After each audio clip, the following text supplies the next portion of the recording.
ഇന്നിവിടെ നമ്മൾ പഠിക്കുവാൻ പോകുന്നത് ക്യാഷ് ട്രാൻസാക്ഷൻസിനെ കുറിച്ച് ആണ്. അത് മലയാളത്തിലും ഇംഗ്ലീഷിലും ഞാൻ ഇവിടെ പറഞ്ഞു തരാനാണ് ഉദ്ദേശിക്കുന്നത്. Cash transaction refers to immediate receipt or payment of cash അല്ലെങ്കിൽ ready cash payment or cash receipt. അതായത് പെട്ടെന്ന് നമ്മൾ ക്യാഷ് കൊടുത്തു സാധനം വാങ്ങുന്നു, വിറ്റാൽ ഉടനെ ക്യാഷ് കിട്ടുന്നു. ഇതാണ് ഈ ട്രാൻസാക്ഷൻ കൊണ്ട് ഉദ്ദേശിക്കുന്നത്.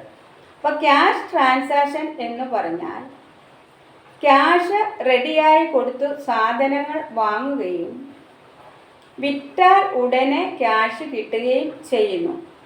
അതിനെയാണ് ക്യാഷ് ട്രാൻസാക്ഷൻ എന്ന് പറയുന്നത്. അപ്പോൾ cash transactions refers to immediate or ready cash receipts or cash payment. പെട്ടെന്ന് സാധനം വാങ്ങി പൈസ കൊടുത്തു. സാധാരണയായി നമ്മൾ കടയിൽ പോയി സാധനങ്ങൾ വാങ്ങുന്നു, പൈസ കൊടുക്കുന്നു. അത് ക്യാഷ് ട്രാൻസാക്ഷന് ഉദാഹരണമാണ്. ആദ്യമായി ഒരു വ്യക്തി, രാമു എന്ന ഒരു വ്യക്തി ഒരു ബിസിനസ് സ്റ്റാർട്ട് ചെയ്യുന്നു. അയാളുടെ കൈവശം 1,00,000 രൂപ ഉണ്ട്.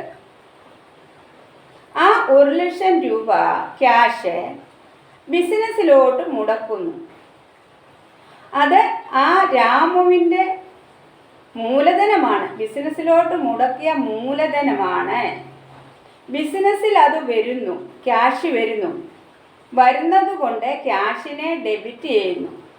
ഡെബിറ്റ് വാട്ട് കംസ് ഇൻ എന്ന റിയൽ അക്കൗണ്ടിൻ്റെ റൂളാണ് അവിടെ ബാധകമാകുന്നത്. എന്നാൽ ബിസിനസ്സിനെ അത് ബാധ്യതയാണ്. ആ ബിസിനസ്സിൻ്റെ ഓണറേയും ആ ബിസിനസ്സിനെയും നമ്മൾ രണ്ടായിട്ട് കാണുമ്പോൾ ആ ബിസിനസ്സിനെ അത് ബാധ്യതയായിട്ട് വരുന്നു. അവിടെ ബാധ്യത, അതായത് ലയബിലിറ്റി ഇൻക്രീസ് ചെയ്യുന്നു. ലയബിലിറ്റി ഇൻക്രീസ് ചെയ്യുന്നത് കൊണ്ട് ക്യാപിറ്റലിനെ ക്രെഡിറ്റ് ചെയ്യുന്നു.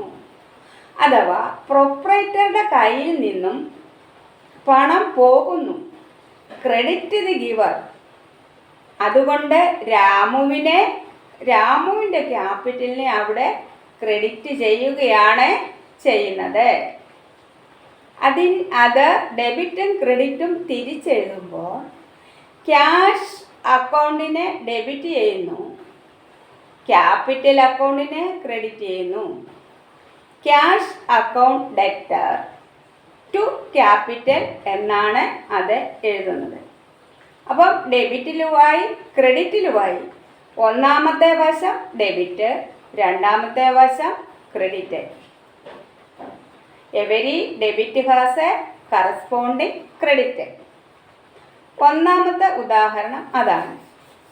ഇനി രണ്ടാമതായി ആ കടയിലോട്ട്, ആ സ്ഥാപനത്തിലോട്ട് സാധനം വാങ്ങുന്നതിന് പർച്ചേസ് എന്ന് പറയുന്നു. ഗുഡ്സ് വാങ്ങുമ്പോൾ പർച്ചേസ് ആകും. ഗുഡ്സ് വാങ്ങുന്നതിനെ വോട്ട് ചെയ്യുക, VOUGHT, വാങ്ങുക. അപ്പോൾ സാധനം 50,000 രൂപയുടെ സാധനം ആ ബിസിനസ്സിലോട്ട് റെഡി ക്യാഷിന് വാങ്ങുന്നു എന്ന് വിചാരിക്കുക. സാധനം വരുന്നു, ബിസിനസ്സിലോട്ട് വരുന്നു. അതൊരു എക്സ്പെൻസാണ്.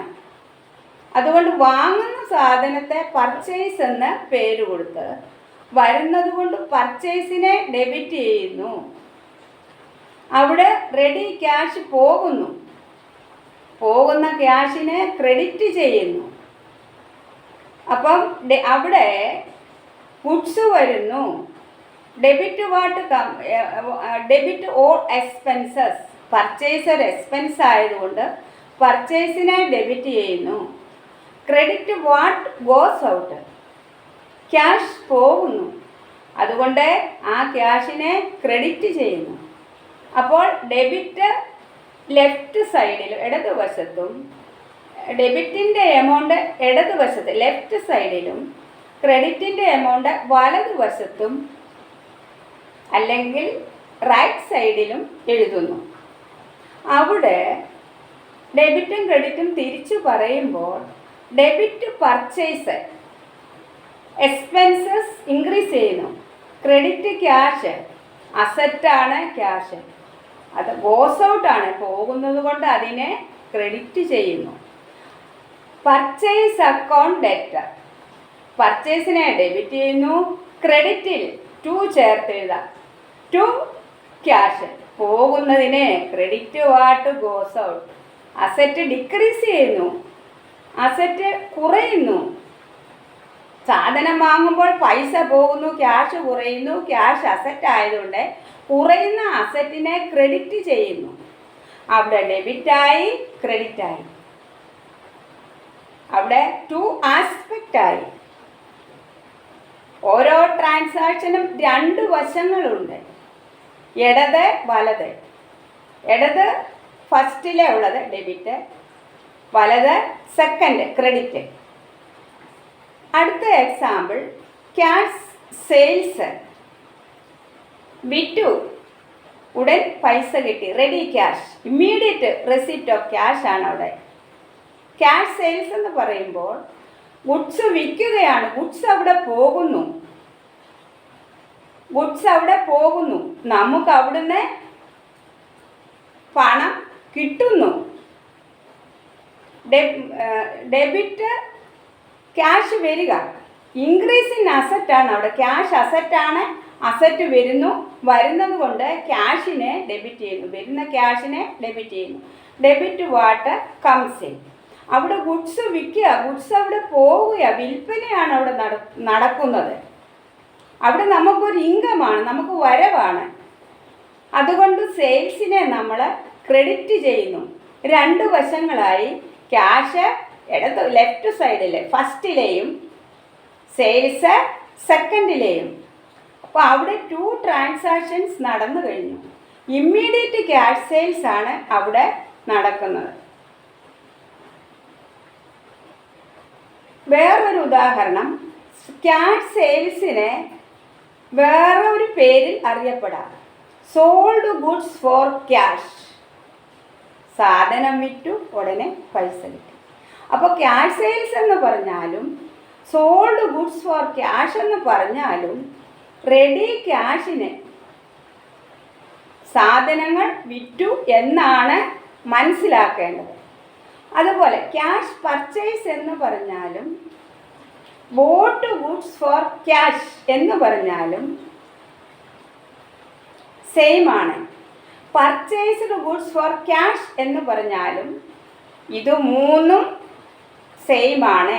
ക്യാഷിന് ഓൾറെഡി ക്യാഷ് കൊടുത്ത് സാധനം വാങ്ങിയെന്നാണ് നമ്മളവിടെ മനസ്സിലാക്കേണ്ടത്. അവിടെ എല്ലാം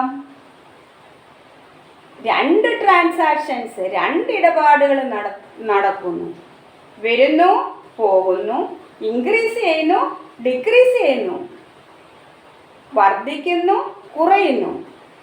ഇങ്ങനെ എല്ലാ ചിലവുകളും ക്യാഷ് ട്രാൻസാക്ഷൻസിൽ വരുന്നു. അടുത്തതായിട്ട് സാലറി കൊടുക്കുന്നു, റെൻറ്റ് കൊടുക്കുന്നു, രണ്ടും പേയ്മെൻ്റ് ആണ് cash transactions, already cash transaction. Salary is an expense, so salary is debited.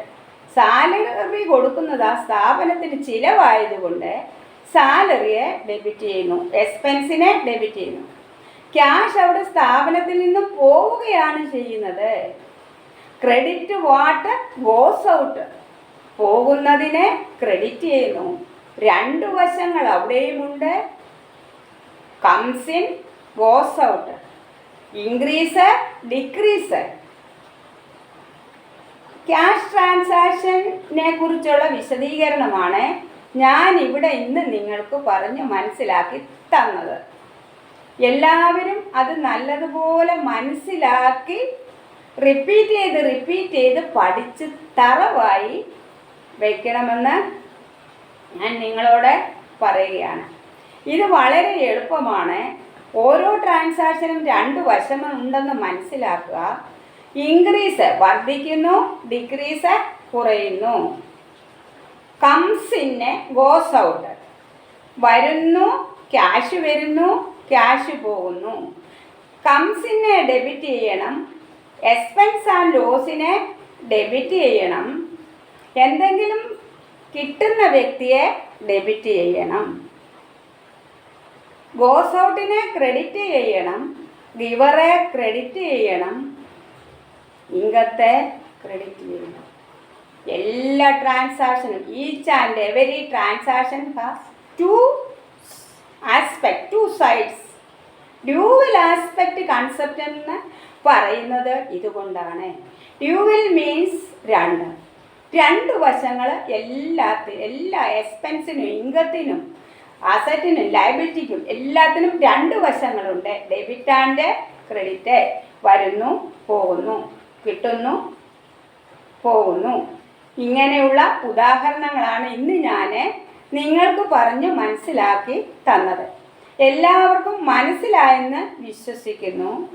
അതുകൊണ്ട് ഇതിൻ്റെ ബാക്കി ക്രെഡിറ്റിലുള്ള ട്രാൻസാക്ഷൻ, കടത്തിന് വാങ്ങുകയും വിൽക്കുകയും ചെയ്യുന്ന ട്രാൻസാക്ഷൻസ് ആണ് നെക്സ്റ്റ് ക്ലാസ്സിൽ ഞാൻ നിങ്ങളെ പഠിപ്പിക്കുവാൻ പോകുന്നത്. ഇതെൻ്റെ 9ാമത്തെ ക്ലാസ്സാണ്. എല്ലാവരും ഇഷ്ടപ്പെടുന്നുവെങ്കിൽ ലവ് ചെയ്യുക, ഷെയർ ചെയ്യുക, സബ്സ്ക്രൈബ് ചെയ്യുക. എല്ലാം ചെയ്യുമെന്ന് എനിക്ക് ഉറപ്പാണ്.